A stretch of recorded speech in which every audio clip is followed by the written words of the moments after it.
So, ఇప్పుడు next ఇందాక నిన్న కూడా నేను కాంటాక్ట్ అవ్వాలని చూసాను. సో, మీరు చూస్తే 2 డేస్ నుంచి పాడతా తీగ ఒక ఇష్యూ నడుస్తుంది. ప్రవస్తి అని. ఇప్పుడు దీన్ని ఎలా చూడొచ్చు? ఇప్పుడు ఆ అమ్మాయి గురించి బయటికి రాంగానే మొత్తం ఇప్పుడు ఓ 10 మంది వచ్చేసారు. సునీత గారు, జ్ఞాపిక వాళ్ళు అండ్ అంతకుముందు దానిలో పార్టిసిపేట్ చేసిన వాళ్ళు అండ్ ఫస్ట్ డే మేము మాట్లాడినప్పుడు ఎవరు రెస్పాండ్ కాలేదు బేసిక్‌గా. ఆ! లైట్ అని చెప్పేసి అన్నారు. ఓకే. ఫైన్. మేమున్న ఇన్ఫర్మేషన్‌తోనే మీడియా ఏదైతే ఇన్ఫర్మేషన్ ఉందో అదే మేము చూపించడం జరిగింది. సో, నిన్న ఇదైతే ఎక్కువ జనాలకి వెళ్ళిందో, మీడియాలో ఇంకా ఎక్కువ ఫోకస్ అవ్వడం వలన బయటకొచ్చి దానికి ఎక్స్‌ప్లనేషన్ ఇచ్చారు. ఆ అమ్మాయికి మెచ్యూరిటీ లేదు. ఆ అమ్మాయి మెచ్యూరిటీ లేకుండా మాట్లాడుతుంది. ఇలాంటి దగ్గర ఇలా జరగదు. ఇట్లా జరగదని. సో, ఎంతోమంది ఇప్పుడు ఆ అమ్మాయికి నెగెటివ్‌గా మాట్లాడుతున్నారు. బట్ ఆ అమ్మాయి నాకు సింగింగ్‌దే వదిలేసాను. బట్ ఉన్న నిజం చెప్పాలనుకుంటున్నాను. నాకు ఈ కెరియర్ గూడా అవసరం లేదని తను తెగించి మరీ వచ్చింది. సో, దీంట్లో ఎవరిది పాయింట్ ఆఫ్ వ్యూ కరెక్ట్ అంటారు? ఎవరు రాంగ్ అంటారు? అమ్మాయి చిన్నపిల్ల మెచ్యూరిటీ లేకుండానే మాట్లాడిందని నేను కూడా అనుకుంటున్నాను. బట్ ఏదైనా కొన్ని కొన్ని కామెంట్స్ హర్ట్ ఉండొచ్చు. ఆహ్, బట్ వాళ్ళ తల్లి అంటే కాకి పిల్ల కాకికి ముద్దు, నా కూతురు సాంగ్ నాకు ముద్దు. ఎవరికైనా అంతే. అక్కడ పాడుతా తీగకి బోలెడంతమంది తల్లులొస్తారు పిల్లల్ని తీసుకొని. ప్రతి ఒక్క తల్లికి నా కూతురు పాడిందే బెస్ట్ అనిపిస్తది. అలాగే ఆ తల్లికి అనిపించుండొచ్చు.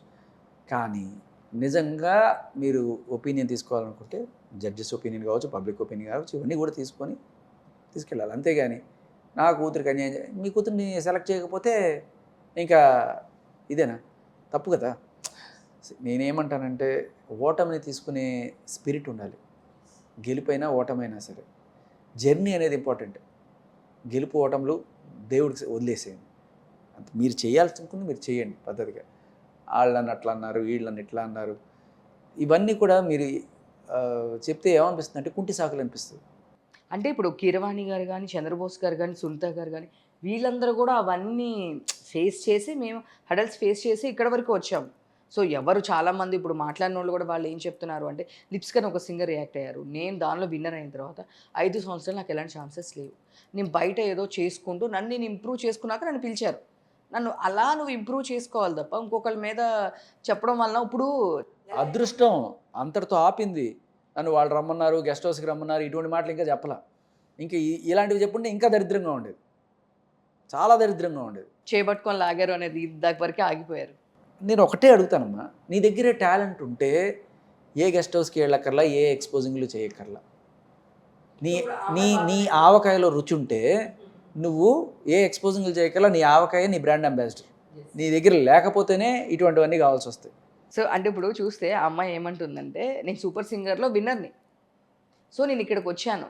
సో, కావాలని అక్కడ విన్ అయ్యి ఇక్కడికొచ్చాను కాబట్టి నన్ను చాలా తక్కువగా చూస్తున్నారు. నాకు ఆ రెస్పెక్ట్ ఇవ్వట్లేదు. అండ్ నేను వెళ్ళిపోయానని వీళ్ళు పార్టీలు చేసుకున్నారు. పేస్ట్రీలు తిన్నారు.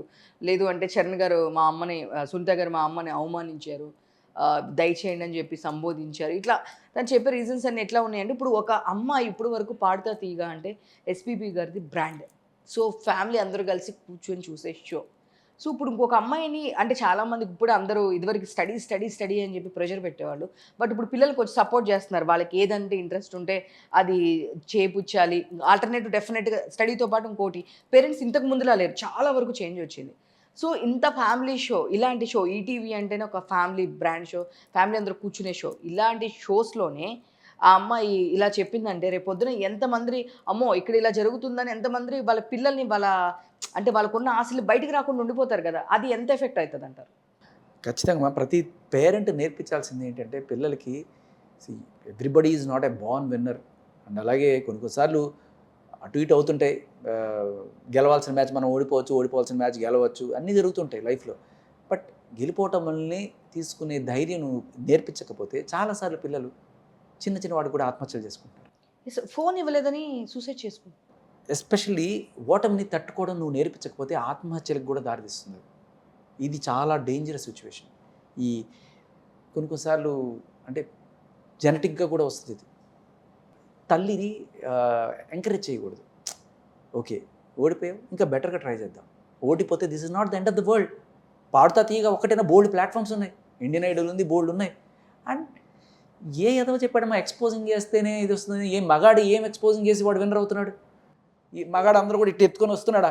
వస్తున్నారా? కాదు ఇప్పుడు మగాళ్ళందరూ విన్నర్ అయ్యాను వాళ్ళు ఏ గెస్ట్ హౌస్‌కి పోయి వాడు విన్నర్ అవుతున్నాడు? లేకపోతే ఏ ఎక్స్‌పోజింగ్ చేసి వాడు విన్నర్ అవుతున్నాడు? ఔట్ ఆఫ్ ప్యూర్ టాలెంటే కదా!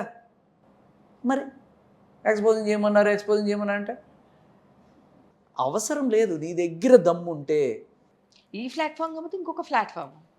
అంటే ఇప్పుడు ఒక దానిలో విన్నర్ అయ్యావు, ఇంకో దానిలో ఓడిపోయావు. మేబీ ఇంకో దానిలో విన్నర్ అవుతావేమో కదా! మేబీ ఇప్పుడు సమాజం మెల్లగా ఆవిడకి నేర్పిస్తుంది. ఇప్పుడు ఆవిడ కామెంట్లు చదువుకుంటారు. వాళ్ళ అమ్మకు కూడా తెలిసొస్తుంది. ముఖ్యంగా అమ్మ నేను చెప్పేది, ఆ పిల్లకి మేజర్ అయ్యి 1 సంవత్సరం అయింది అయినా కూడా నేను ఆవిడ మైనర్‌లానే కన్సిడర్ చేస్తాను. నేను ఎందుకు చెప్తున్నానంటే, నేను చేసిన ఒక సినిమాకి ఆ అమ్మాయి పాట పాడింది. మీరు చేసిన సినిమా. 'వెల్కమ్ ఓబామా' అని సంగీతం గారు తీసిన సినిమాలో నేను దాంట్లో ఒక మంచి రోలే చేశాను. దాంట్లో ఒక చిన్న బాబు క్యారెక్టర్‌కి ఒక 5 ఏళ్ళ 6 ఏళ్ళ బాబు క్యారెక్టర్‌కి పాడాల్సి వస్తే ఈ అమ్మాయితో పాడించారు. అప్పుడు కూడా ఈ అమ్మాయికి ఎంత 10 ఏళ్ళ లోపే పిల్ల. అందరికీ 18 ఏళ్ళు దాటంగానే మేజర్ అని కూడా నేను చెప్పను, కానీ ఆ మెచ్యూరిటీ రావడానికి టైం పడుతుంది. బట్ ఈలోపు తొందరపడి ఇలా చేసుకోవద్దు.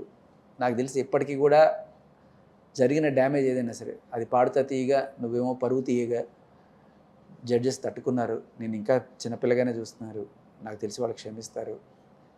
మేబీ నీకు ఇంకా అవకాశం కూడా ఇస్తారేమో, కానీ that is not the right way to go.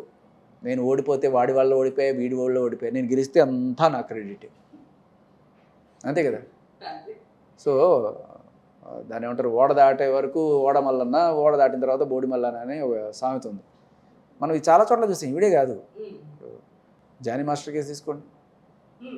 ఆయన ఒకప్పుడు దేవుడు, ఆయన నాకు లైఫ్ పెట్టిన దేవుడు. అంతా అయిపోయింది. ఇప్పుడు ఆవిడకి పాపం మంచి ఛాన్స్ వచ్చేటప్పటికి నేను ఇప్పుడు ఏంటి, నా టాలెంట్ మీద వచ్చా, నువ్వే పడరా.